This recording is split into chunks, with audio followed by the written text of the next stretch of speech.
नमस्कार। आज मैं जो आपको बिज़नेस या जो चीज़ें बताने जा रहा हूँ, मैं एक चीज़ आपको यहाँ पे क्लियर कर दूँ। मेरा पूरा दावा है कि यूट्यूब तो छोड़िए, यूट्यूब तो छोड़ दीजिए, फ्री में तो छोड़ ही दीजिए, पेड में भी कोई ये चीज़ आपको बताने वाला नहीं है, ये मेरा दावा है। तो मैं बड़े ही साधारण तरीके से आपको समझाऊंगा, बहुत सरल भाषा में बताऊंगा, लेकिन एक बात ये मान लीजिएगा, भले ही आप ये बिज़नेस करिए या ना करिए, या आप कोई भी बिज़नेस ना करिए, आप एक कोई जॉब कर रहे हैं या कुछ भी कर रहे हैं, फिर भी आप इस वीडियो को, इस बिज़नेस को ज़रूर सुन लीजिए। हो सकता है कभी आपके काम आ जाए, हो सकता है किसी को आप सजेस्ट कर सको, क्योंकि ये रेयर ऑफ द रेयरेस्ट है, यानी कोई भी इस बारे में बात तक नहीं करेगा अगर वो ये बिज़नेस कर रहा हो। पहले मैं आपको कुछ चीज़ें समझा देता हूँ, उसके बाद इसके बारे में बताऊँगा। होता कैसे है, क्या करना है, कैसे करना है, ये सारी चीज़ें बताऊँगा, और मात्र मोबाइल से भी हो सकता है, ये भी इसमें ख़ास बात है। तो सबसे पहले मैं ये समझाता हूँ कि जैसे कोई व्यक्ति बाहर से अपना कंटेनर ला रहा है। कंटेनर का मतलब होता है कोई व्यक्ति यूएस से या चाइना से या जर्मनी से, जापान से, कहीं से भी अपना होलसेल माल इंडिया ला रहा है बेचने के लिए, और किसी कारणवश वो पोर्ट में या किसी कारणवश कस्टम में वो पकड़ जाता है।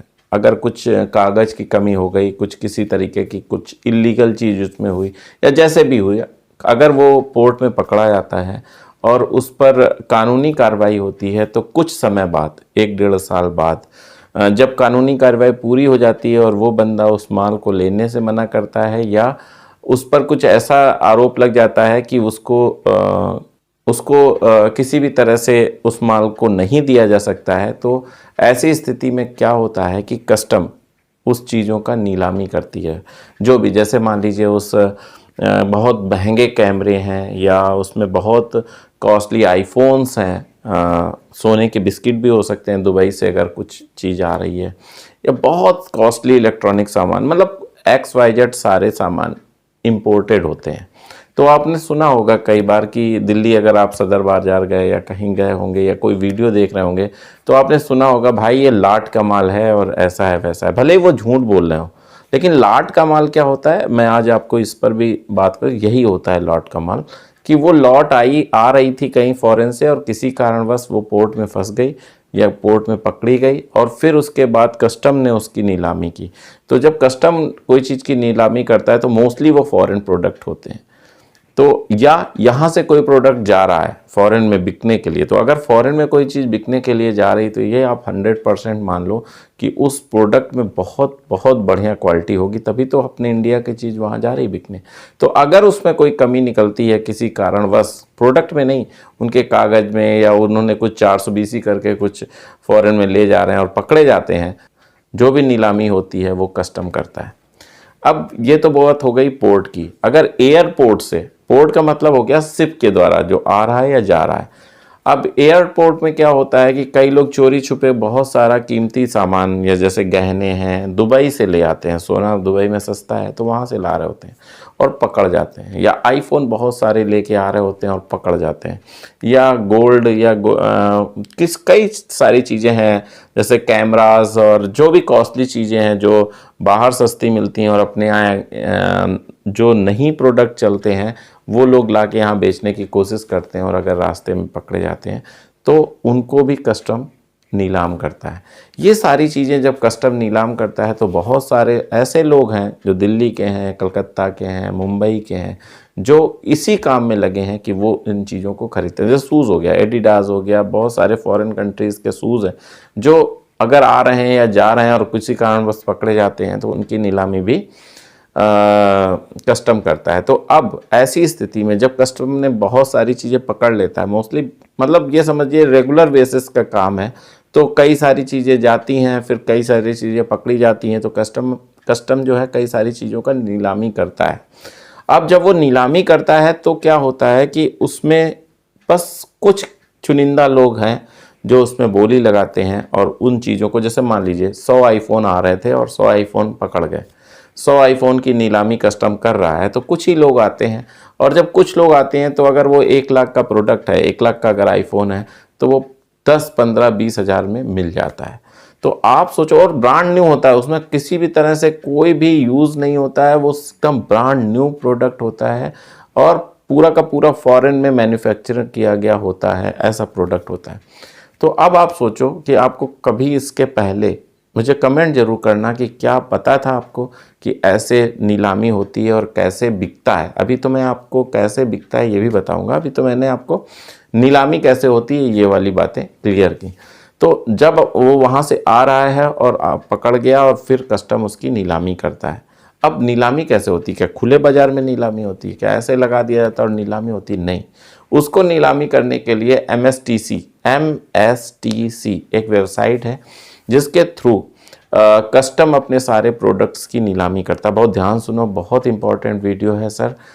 एक एक चीज़ आप ध्यान से सुनना, अगर आपको करना है तो सुनना, नहीं करना है तो भी सुनना, क्योंकि जानकारी बहुत ज़रूरी है।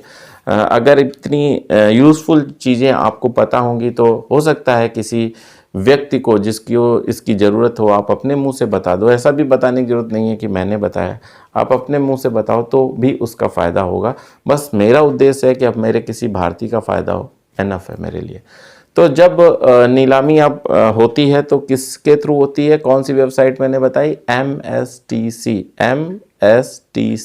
इसका फुल फॉर्म मैं बता देता हूँ, मटेरियल स्क्रैप ट्रेड कारपोरेशन। समझ भाई, MSTC material scrap trade corporation. ये भारत सरकार का ही एक उपक्रम है। ये कोई ऐसी वेबसाइट नहीं है कि कोई भी इसको रन कराए। ये भारत सरकार के द्वारा रन कराई जाने वाली एक वेबसाइट है जिसके थ्रू कस्टम का जितना भी माल होता है इसी में बिकता है।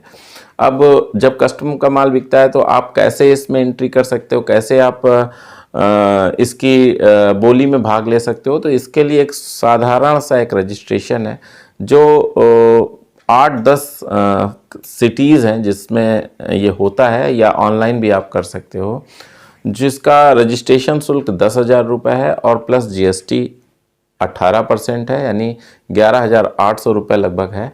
और इसके बाद ये लाइफ टाइम का है, इसका ये नहीं है कि हर साल होगा, ये लाइफ टाइम का। एक बार आप रजिस्ट्रेशन कर लेते हो तो आपको एक ID कार्ड बन जाता है जिसके थ्रू आप किसी भी कस्टम जहाँ नीलामी हो रही होगी वहाँ आप जा भी सकते हो, या ऑनलाइन अपने घर से बैठ के भी नीलामी में बोली लगा सकते हो।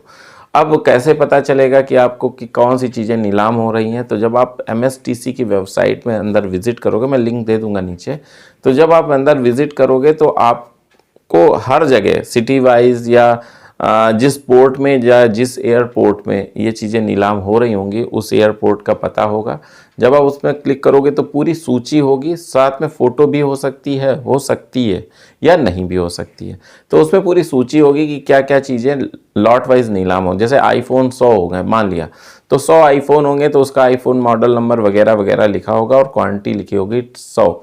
अब उन 100 को एक साथ खरीदना होता है। ऐसा नहीं हो सकता है कि आप एक ले लो, दो ले लो, नहीं, पूरी की पूरी लॉट ही खरीदनी होती है। तो आप जाके जहाँ पे ये क्या होता है, जब नीलामी होती है तो उसके 2 दिन पहले वो आपको समय देते हैं कि 1 तारीख, जैसे मान लीजिए 3 तारीख को नीलामी होनी है तो 1 से 2 के बीच का समय होता है और 9 से 5 का समय होता है कि आप जाओ उस प्रोडक्ट को देखो, हाथ से भी टच कर सकते हो, देख सकते हो कि क्या है, समझ लो कि भाई इतने रुपए में ये प्रोडक्ट मतलब मेरे लिए सही रहेगा। जैसे मान लीजिए 1 लाख का आपको लगा, MRP लिखी होती है, तो मान लो आपको लगा कि 1 लाख का है यार, चलो 10,000 तक बोली लगा लेंगे, और अगर उस रेट पे आपको मिल जाता है तो क्या बुरा है, आपने ले लिया और उसके बाद आपने अपने मार्केट में उसको, आप जेन्युइन ग्राहक हो गए, उसको सेल करने के अधिकारी हो गए, आप उसको सेल कर सकते हो, विद GST सेल कर सकते हो।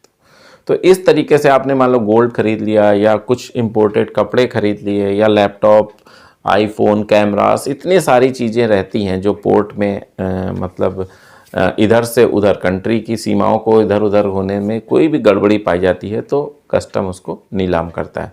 और आपको ख़रीदने के लिए MSTC की वेबसाइट है जिसके थ्रू आप उसके बोली लगा सकते हो, जाके देख सकते हो और ख़रीद सकते हो, और ख़रीद के बहुत अच्छा प्रॉफिट में इसको होलसेल मंडी में, अपने शहर की होलसेल मंडी में ले जाओगे तो आप हाथों हाथ खरीद लेगा व्यक्ति, तो आप उसमें बेच सकते हो। तो इस तरीके से जब आप अपना काम करोगे तो आपको काफ़ी लाभ होने वाला है।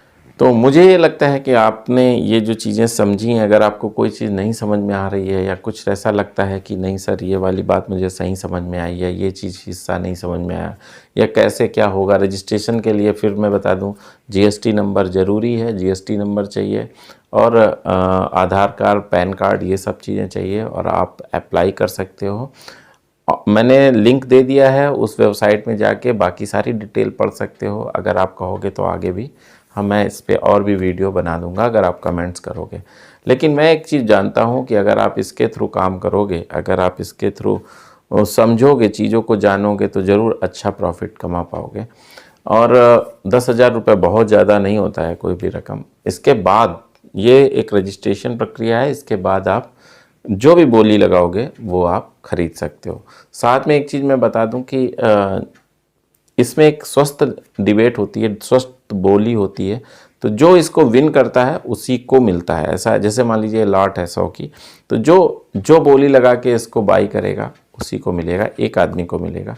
तो इतनी सारी अच्छी चीज़ें इसमें आपको देखने को, ये ऐसा नहीं है कि सिर्फ एक, ये समझ लीजिए कि हर दिन कम से कम सैकड़ों चीज़ें बिकती हैं एमएसटीसी में। तो लाभ का अवसर है, आप देख लीजिए जैसा भी है। पहले एमएसटीसी की विजिट कीजिए, उसमें आपको फ्री ऑफ कॉस्ट देखने को मिल जाएगा कि कौन कौन सी चीज़ें नीलाम हो रही हैं। सिर्फ नीलामी में लगाने में आपको पैसे की ज़रूरत होगी, बाकी किसी भी अन्य चीज़ में पैसे की ज़रूरत नहीं है। आप फ्री ऑफ कॉस्ट उस वेबसाइट को विज़िट कर सकते हो। बस इतना ही कहना था। क्या आपको इससे पहले ये बातें पता थी? क्या आपको इससे पहले ये जानकारी थी कि आप ऐसे भी बिज़नेस कर सकते हो? अगर थी तो कमेंट करो, अगर नहीं थी तो भी कमेंट करो। मैं जानना चाहता हूँ कि कितने लोगों को इस तरीके की चीज़ों के बारे में पता थी। बस इतना ही कहना था। अगले वीडियो तक मैं आपसे विदा चाहता हूँ, तब तक के लिए नमस्कार।